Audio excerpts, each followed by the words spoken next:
Welcome to the Better Agent Podcast. If you're a real estate agent that's looking to grow your business, then you're in the right place. Whether you want to go from 5 to 10 transactions a year, or 10 to 50 transactions per year, or more, well, then this show is for you. I'm Josh Lavik, your host for the Better Agent Podcast, and in each episode, we'll bring you the tools, tips, and tricks directly from myself and some of the best leaders within the real estate industry. We have one goal in mind, and that's to boost your production and elevate your real estate game. Let's dive in and start creating a better real estate experience together.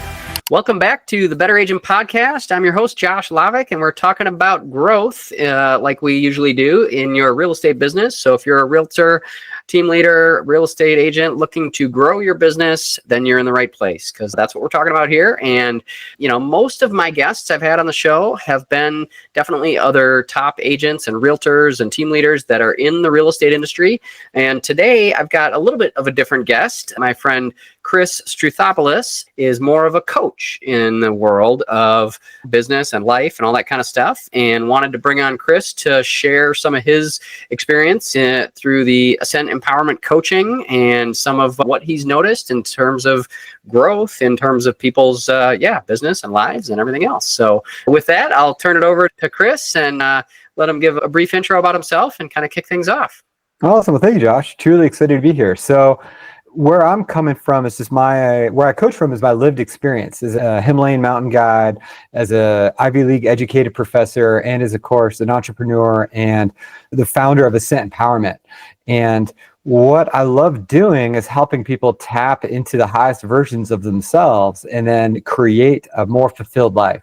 And I love, especially now, working with folks who have an outdoor bend to their life, bikers, hikers, skiers, climbers, but anyone who has a bit of a love for adventure, and bringing that adventure out of that narrowly defined piece of their life, say the outdoors, for example, and into every piece of their life.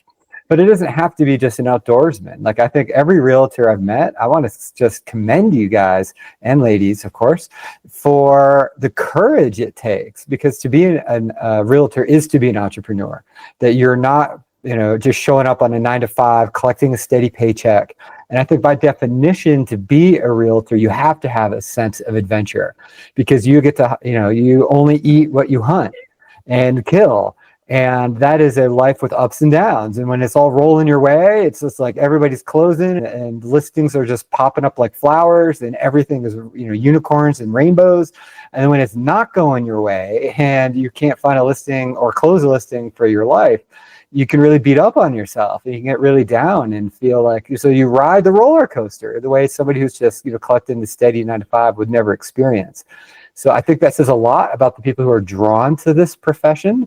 And that's both one of its strengths and its challenges all at the same time. Yeah, well, I couldn't agree more. I mean, I think that's certainly one of the reasons that I was drawn to some of the work that you've done. And just in us actually working together over the last year or so, I've noticed how, you've really tapped into that, right? Like, just because maybe, I might have a love of skiing and climbing or biking or whatever it might be, but like, how do we use that as a tool and bring the similarities in other aspects of my life, right? Like, I'm negotiating contracts, or I'm on a hard inspection call and I'm negotiation, and it's not like, it's maybe a little bit different, but there is a certain sense of adventure. And I think in some ways that makes the real estate industry exciting, right? Like, every client's different, every property's different, everything's unique. And it's like, this definitely, this level of excitement. Just like if you're on the top of the mountain looking down, you can't just stay there scared and petrified. Like, you got to pick a path and go. And I think that's one thing I've noticed, at least in my path as a realtor, is like, sometimes even if I don't know like what I need to do to get my business into action or momentum, but it's taking action, right? It's taking some of those steps necessary, laying out the plan, and then also just kind of executing to kind of move forward. And then I think then it gets to become a lot more fun. But I know there's definitely been times where I have felt down, right? Like, I've thought about quitting the real estate industry many times. Many times. Yeah, right. Yeah, right. Like, it's the middle of January and I'm like, okay, I haven't had a closing in a little while. What's going on? So, but then suddenly spring comes around and the market kind of always picks up a little bit more in the spring. But it's definitely one of those interesting businesses that you can have. So I love everything you just said, and I'd love to pick out a couple pieces. And one thing you talked about was, the mindset piece of this. It's not, there's actions one needs to do, right? You need to get out there and put your name out, and you need to engage people, and you need to sign contracts and negotiate, and all of those pieces of the realtor. But it's not just a technical job. If it was just a transactional piece, AI would take it over tomorrow and we'd be done with realtors. But it's a human job, and it's fundamental. Like my wife and I were just purchasing a home. We're now down in Colorado Springs here. And at one point, like our realtor turned into a marriage counselor. She was interacting with us because my wife had her ideas and I have my ideas. And, the realtor just in the middle, like, as we're thinking about what it is that we want for our next house. So it's a very human job all at the same time. Yeah. Also, then brings me to the other piece I wanted to pick out, if I may, is that because it is a human job, it isn't just a technical job. Like an engineer just solves math problems all day. And there's obviously a huge math component to this piece, but fundamentally I think the sound I would use is actually we put this on a t-shirt that we gave out at my retreat last year in the Utah desert. We do 2 a year through Ascent Empowerment. And anyhow, the t-shirt says mindset is everything. And one of the things I think is so powerful about that is in the outdoors, we intuitively get this. Whether you're skiing or mountain biking or, pick your favorite outdoor activity, there's a technical element to it, right? Here's how I initiate a turn. I need to put, like on my mountain bike, I got to weight my bar and then put my body in a certain position. And I got to use my brakes and modulate them in a specific way so I don't go over the handlebars. We all get the technical side of it, but that's not what makes mountain biking fun. It's that belief when you're on the bike that like, I got this. And you can charge into that rock garden just believing that this rock garden is going to end with you not in the hospital. And then suddenly it's not so fun when you totally wipe out and you go over the handlebars and you do wipe out, right? But, right. And even before that, if you're standing there looking, we've all been there's bikers sitting on top of that, like that feature, that rock garden, looking down, going, ugh, and you're all looking at your buddies like, who's going to go first? Yeah. And then once you're in that mental place, you still know the action you need to do, but how much harder is it to access that action, right, Josh? How many times have you been there? Sure. Oh, on a mountain bike, like just when you're there, just sometimes just paralyzed with fear. I mean, I don't know. Or worse, you take the action, but you do it from a place of hesitancy. Sure. Then how does that rock garden go? Oh yeah, that was when I got stitches last year. I was out with a friend of mine, and I definitely hesitated way too much and didn't quite get enough speed to hit the landing right. And then the pedal came back, hit me in the shin, and I did get a few stitches on that one. But it was definitely hesitation, and I actually needed more speed and more confidence as I went through that. And so, yeah, I think I can resonate with that similar experiences, right? Because how many times, do I pull up my list of database of people that I know I need to follow up with on a daily basis, right? Like I met these people at the open house a couple days ago. I should give them a call. I should follow up with them.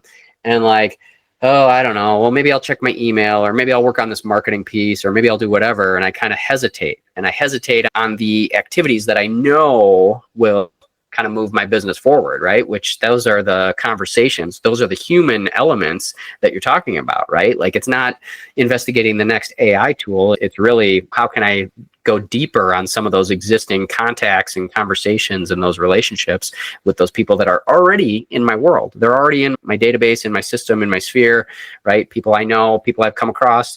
I may have even shown them properties, right? I mean, I was on the phone right before this conversation here with some of my current clients, right? I have like a weekly check-in call with some of my current listings and that kind of thing.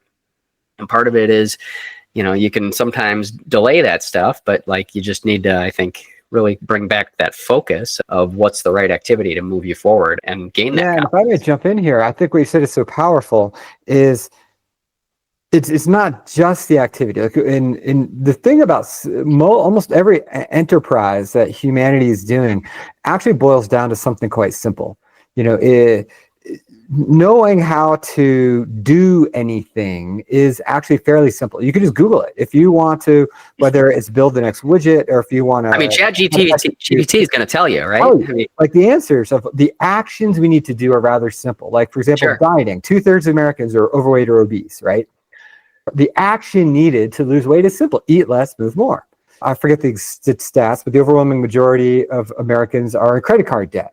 If you want to get out of debt, it's really simple. Spend less, save more. And so the actions of life are rather simple. The problem is we go to war with ourselves, and then we lose our confidence, and then we don't execute the action. So like back now in the realtor world, you have your list of people you need to call.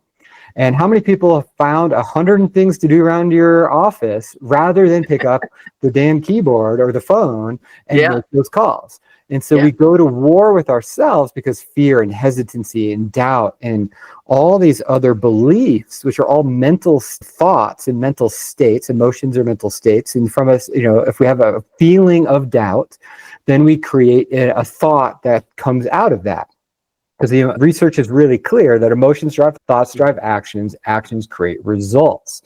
And like one of my favorite, I'm on a quick tangent here, but like favorite quotes comes out of the UCLA, the chair of their neuroscience department is Antonio Damasio. And he says, we are not thinking machines that feel, rather we are feeling machines that think. So as much as we want to be this thinking machine that just executes like a Terminator, just closing deals, that's not how life works. The emotion of doubt comes up.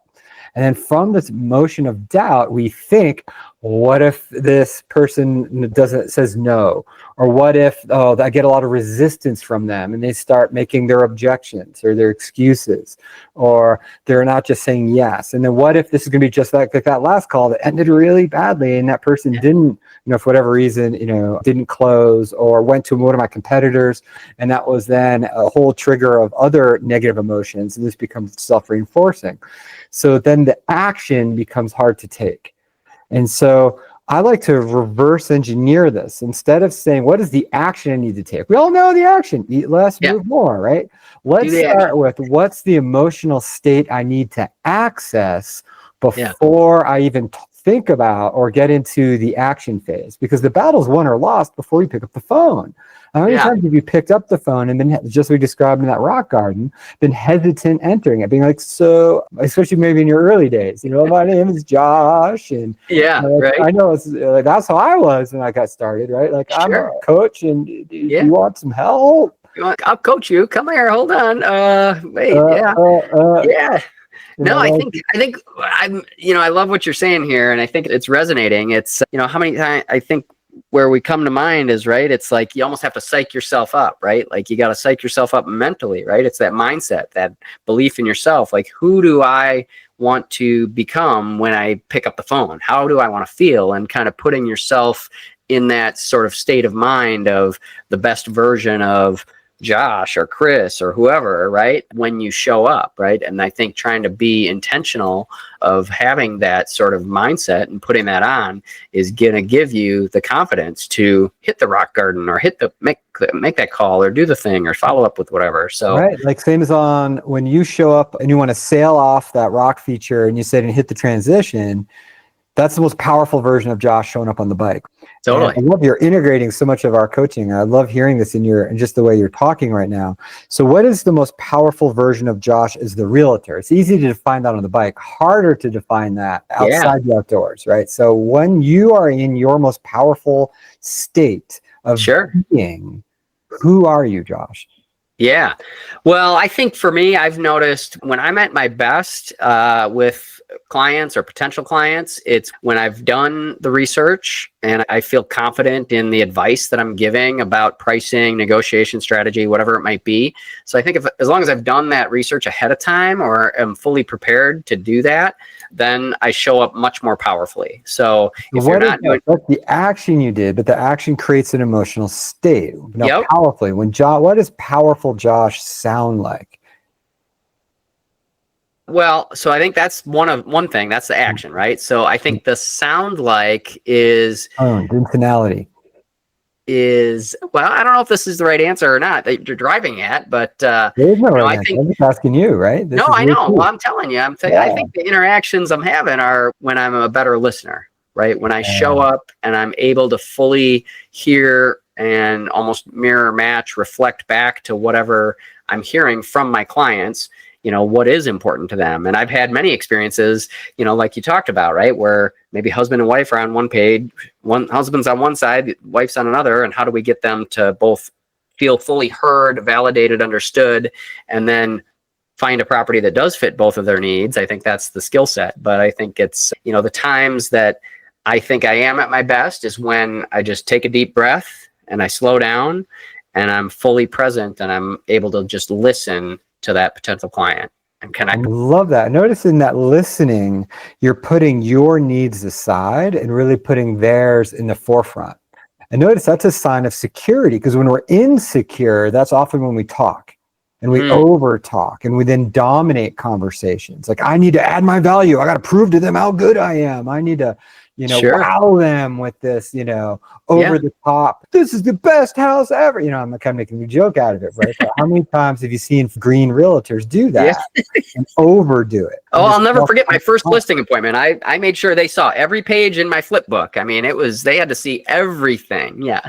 And then the Obi-Wan Kenobi realtor, like the one who's truly got it, how much talking do they do by comparison? Yeah, very little, right? It's very much, listening and hearing what they're saying. Totally. And so now let's back that up, right? So that's the action they do. What is the belief that underscores that? So the insecure belief is, I need to talk to prove my value. Now, when you're in your powerful, Josh, and your belief is what?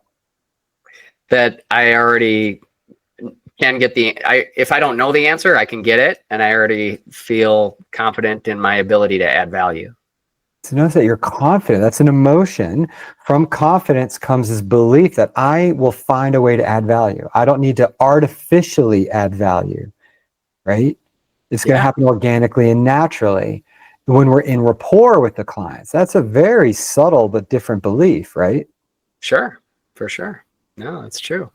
And then when you show up with this confident belief, with the confident emotion, forgive me, and then your belief is, I'm going to authentically add value just by listening and really cultivating what they're looking for out of this, and that I'm going to add value regardless of how this plays out, whether that's an initial consultation where they're, essentially auditioning you as their realtor. Yeah. Does that increase or decrease the odds of them signing with you versus your competition down the street? Oh yeah, it totally increases. Yeah, for sure. Well, and I think it also, what's coming to mind too is like even people I'm calling that maybe aren't in the market, right? Like maybe I'm following up or touching base with one of my friends, right, in the area, and I'm just checking in to see how he's doing. Like I'm showing up, if I can show up with that same sort of authenticity and belief of authentically adding value to their lives, like how much better off do I show up for that and for them as well? Awesome. So should we take this a level deeper for your listeners? Ooh, here we go. Oh, okay. This is down. I know that's one of your favorite things to do. Let's just go a little bit deeper. Sure. You know me. I know. So I'm sure a lot of this, your audience is nodding along, and it's nothing, radical they haven't heard before. Like, oh, I just got to be authentic. Oh, I got to, dial more. Yeah, I got to talk less, listen more. We all hear these things. Just like those 2/3 of Americans who are waiting their beats have heard, I got to move more and eat less. The question I find when I really want to pull a lever and create transformation, which is what I love about being a coach, is that we can create such profound results really quickly. And I learned this the hard way, is not by telling people what to do. It's the opposite. It's a real transformation is a subtractive process. It's about discovering the subconscious ways we're getting in our own way that are preventing us from doing the things that we know we need to do. Because we all know we need to pick up the phone if you're a realtor. You got to talk less, right? So what have you seen now as you reflect on this, as you've leveled up and grown your team and Lavik Associates now is a place that was probably unimaginable when you were that green realtor just described a few minutes ago. What was really getting in the way? Because it wasn't like you needed a better Rolodex, you didn't need a better CRM, you didn't need more leads. Yeah. I mean, what did you really need? Yeah, no, I think you're going that level deeper, right? Exactly what I was thinking about too. And I think what probably some of my blockage was, at least when prior to us first getting started with our conversation, was some of those other aspects of my life, right? Like I felt like things were challenging in my marriage and other relationships. And, I felt like I didn't have enough personal time for my own hobbies and things like that. Or, I had blind spots that I couldn't see and needed help with. So I think, doing thinking through and going deeper on all of those aspects, I think had a compounding effect on me anyway, of kind of having that transformation, right? And maybe it wasn't necessarily, how to put together a better listing packet or home selling guide, right? Like it was something unrelated to my real estate business, but as a result of improving those other aspects of my life, that's when I experienced sort of that transformation that you were talking about. And definitely, I don't know if it was necessarily subtractive, but I think I was put, sometimes I think it's easy in the real estate business or, as an entrepreneur, right? It's easy to kind of work 24/7, right? Like, oh, I just want to get it going. I got to get it going. I got to do more in my business. I got to do more, and this and this and this. And I have this kind of in tight quest for growth's sake, right? We see some of these top agents and people on stage, but like, really what could catapult that growth is more focus in other areas of your personal life. At least that's what it was for me. And I think by doing that and shifting that focus, it allowed me to be free to show up a little more authentically. Right. So, two cool things I want to explore. One is you just reminded me of the truth that your business, and as a realtor, you are running your own business, is just a mirror of your own life. Your business is just a mirror of your own life. And if your internal world is not in order, no surprise, guess what? That's going to be mirrored in your business. Yeah. And when you came to me, I'll never forget, like, overwhelm. Let's talk about the elephant in the room. How many realtors, I could ask for a show of hands, if you're driving, don't do that, right?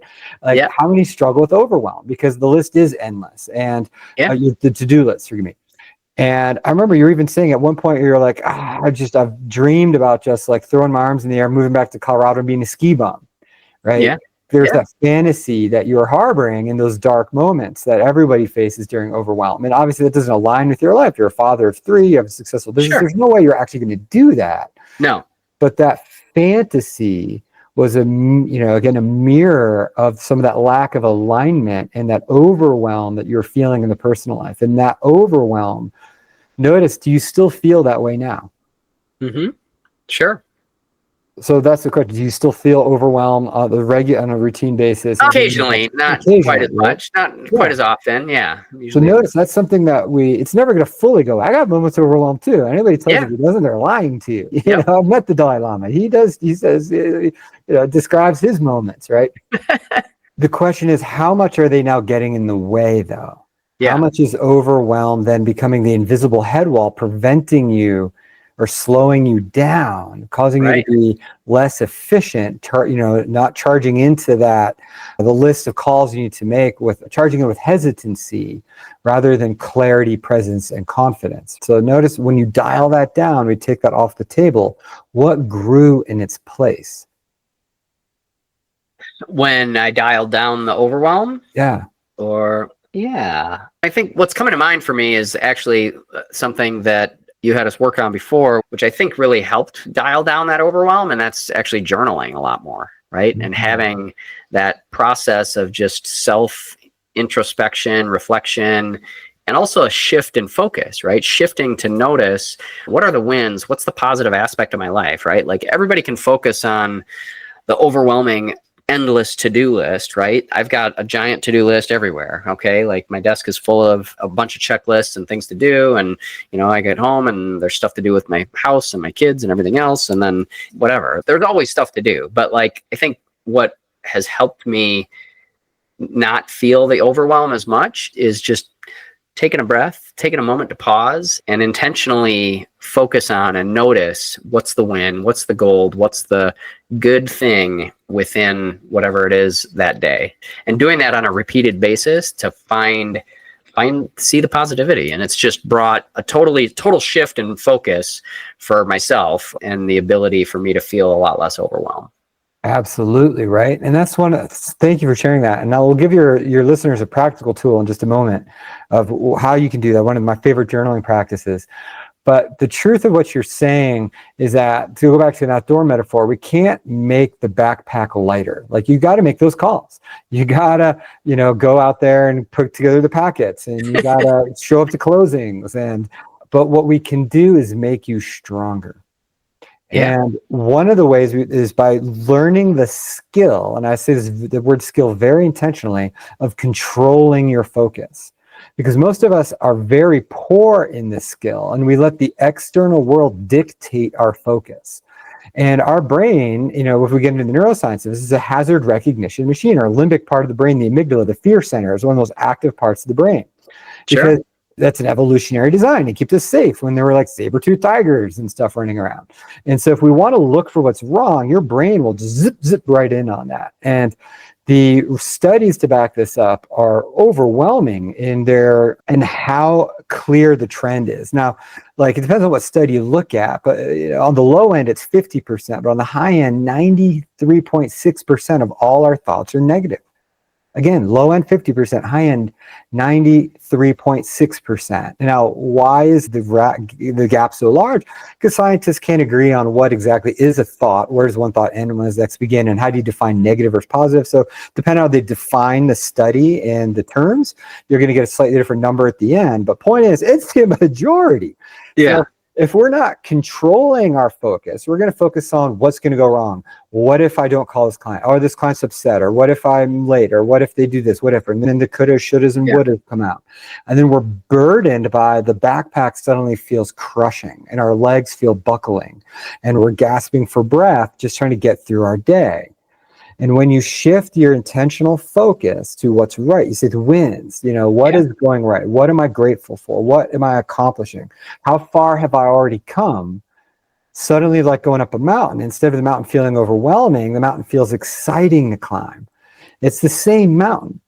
But when you have a different mindset, like, I'm going to die on this mountain. Oh my gosh, I'm going to die up here. Oh, I can't go up there. It's terrible. Yeah. Like the exact same mountain can be a glorious. Oh, I'm already near the peak. Look at this. Yeah, here we go. One more switchback. I got that. This is what feels amazing. Yeah. It's the same mountain, but a different mindset makes those switchbacks feel so much easier. So, tool. Like, should I share a tool with your audience? Cool. I'm open to tools, and I'm sure our listeners would be open to tools as well. What kind of tool you got for us? So here's one of my favorites, and it's deceptively simple. And that's, like Einstein said, on the other side of complexity, we find simplicity. And the most useful tools, the ones we actually sustain, not like the fancy thing that you just heard on some 4-hour podcast that then you're going to try once or maybe not try at all. The simple one, the KISS rule.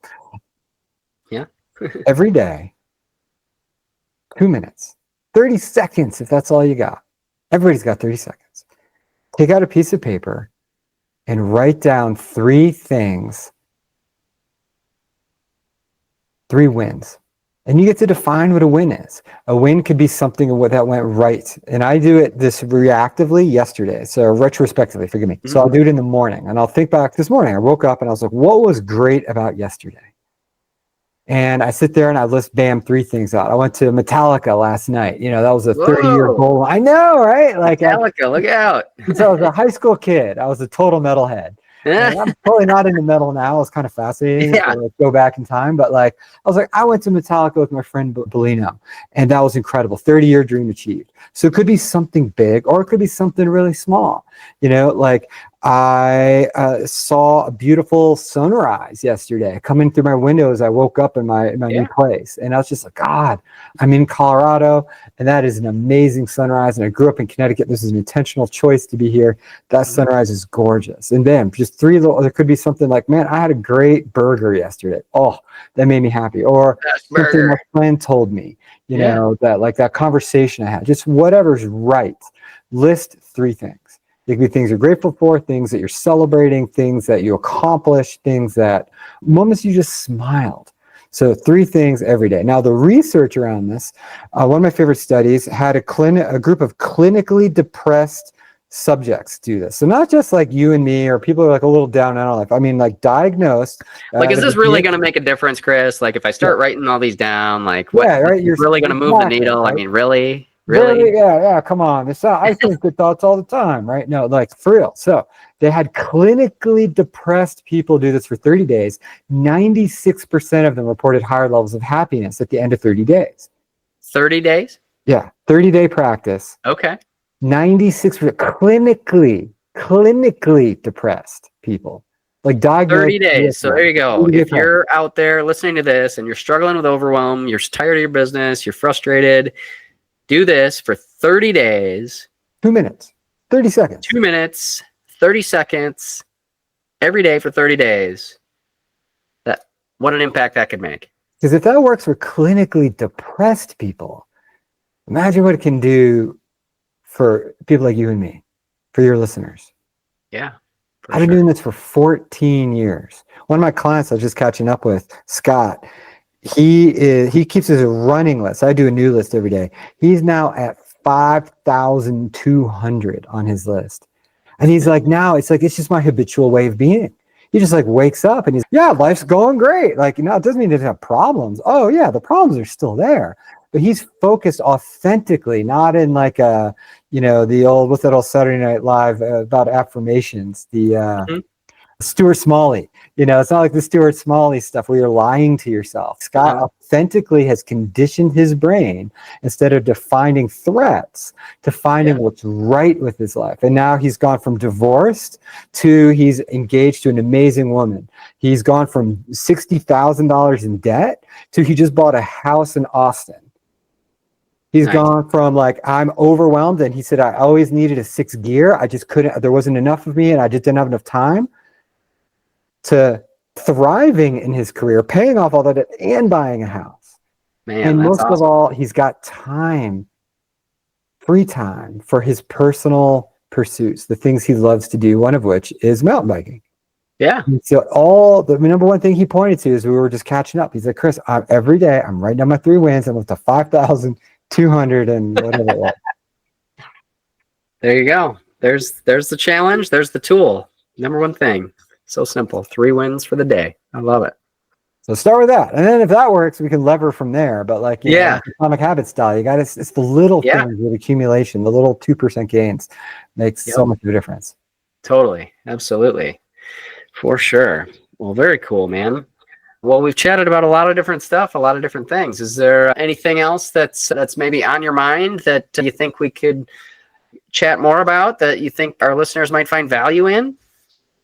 Oh, of course. There's so much. I know.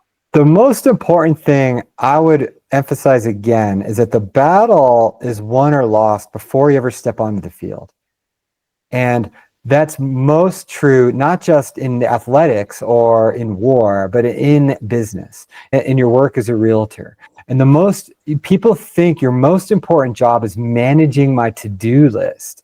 And I would flip that around and say your most important job is managing your internal state. By that, I mean your emotions and your thoughts. Imagine it as managing yourself, your state of being. Because who you are, the version of you that's showing up, everything else is downstream of that. Because when I show up as the best version of Chris, I am the dad I want to be. When I show up as the best version of Chris, I show up to you and my other clients in a powerful way that's transformative. And if I let that slip, and I'm human, there's moments, right? Then I'm not being the husband I want to be. Then I'm not showing up as powerfully as I want to. Then I'm letting I'll just eat the cheeseburger. I don't need to go work out today. The transformative part of my life has been, and it's not like 100%, nobody's like all perfect every day. And if anybody's saying they are, like, run from that person because they're lying to you. But we can, all we can do is move on the scale, right, on the spectrum. And I've just been able to shift my emotional home to the place where the overwhelming majority of my days, I wake up, even if I have like a weird dream and I'm like, wake up kind of anxious and like worried about, whatever's going on in my life. Well, it was the move. Hey, I just had a big move. Moves are stressful, right? There's a lot that goes I've heard on, this. Yeah, I experienced this. Yeah, on a regular basis. I would even in the midst of all of that crazy, and my son was graduating and we're looking for high schools and we're moving for his high school, right? Like there's all this stuff, like ton of variables, spinning a lot of plates. I'd wake up, I'd start with my 3 wins, and I would intentionally choose my emotional home. What version of Chris is going to show up to my sons today? What version of Chris is going to show up to my clients today? What version of Chris is going to go into that gym, get on that mountain bike, or, make sure, because that's part of my recipe of success is physical activity. That's vital for me. And then what gets in the way, being crystal clear, because now having done this work long enough, I know how I get in my own way and what derails me. And managing that. So the majority of the time, I'm being my empowered higher self. Because from that, when my internal house is in order, my business, my family, it's all a mirror of our internal world. That is in alignment, and that feels good, and that becomes a self-sustaining upward spiral instead of the downward spiral. I love everything you're sharing about this, and it's bringing to mind just even some of the tactical things and some of those harder conversations that I've had with potential clients, right? Like I have a bad inspection outcome or something terrible happens, or I had a deal fall through, and I've invested so many hours in trying to pull this together, and I'm so disappointed, right? I'm not emotionally, right? I'm emotionally drained, and I'm down, and I'm disappointed. And I think what I heard in some of what you were just going over is that you get to choose your emotional home, right? Just being more intentional of saying, okay, how would I want to show up? How do I want to feel versus just, oh, well, my deal fell apart, so I should feel like crap, or I had this horrible inspection and I should feel like crap. And it's not necessarily that, right? Like I think when I've found that I'm able to show up as my best self to those interactions and those disappointing moments, it's just having that moment to say, yeah, these are going to happen, and almost accepting it and just saying, yep, this deal fell apart. Okay, on to the next one. Or it's finding a way to, okay, what did we learn from that, right? What is the win? Because there's usually a win in there in that moment where, well, guess what? For this particular client, I can't show them homes that are major fixer-uppers, for example, right? Like it's a learning opportunity. And I think even when any of those negative moments, you don't need to feel as attached to that outcome. And I know that's times when I've felt much more empowered, much more at my best, when I can just let go of the outcome of whatever's going to happen is going to happen. I'm going to choose how I want to feel at every interaction so that I can show up with confidence and move forward. So and how to rebound. I love everything you're saying. It's how to rebound when you have those, that tidal wave of negative emotion hits you, because we're going to make mistakes. Clients are going to back out. Things aren't going to go the way we planned. We are going to have to apologize and say, hey, I'm sorry, I didn't get, I missed your email, or the buyer suddenly came back and said, no, they're not going to do anything on the inspection. And it's like, oh, or for me, the seller said they're not going to do anything. And then the buyer's like, what? And now you have a really disappointed buyer on your hand because the seller isn't budging an inch. Yeah. And, the realtors who are the most successful are the ones who can take that in the stride and not have the heavy weight of the backpack burden them down. It's like, oh, you just threw a couple extra rocks in my pack? Huh, okay, I got this. Yeah. And have the skill set. And again, emotional regulation, the ability to regulate your thoughts and emotions, is a learned skill. It's something that I literally taught as a professor of student success. And that is I realized, I started in the English department, but I said, people don't need a better thesis statement. That's not what's going to transform their life. What I really want to teach these students is how to regulate their emotions and their thoughts when life isn't going their way.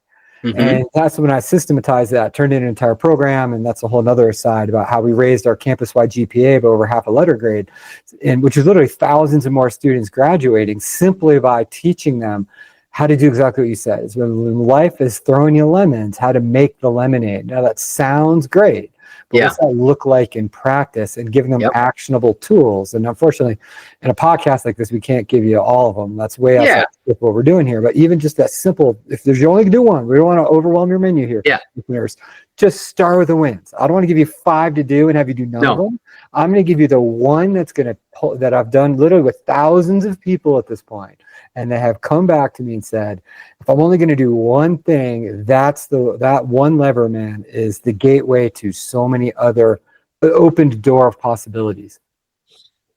Well, there you go, guys. You heard it right there. Start with the 3 wins. Start with regulating your emotional state. And if you want to go a level deeper, I'm sure you could reach out to you and you could help people with that, right? Absolutely.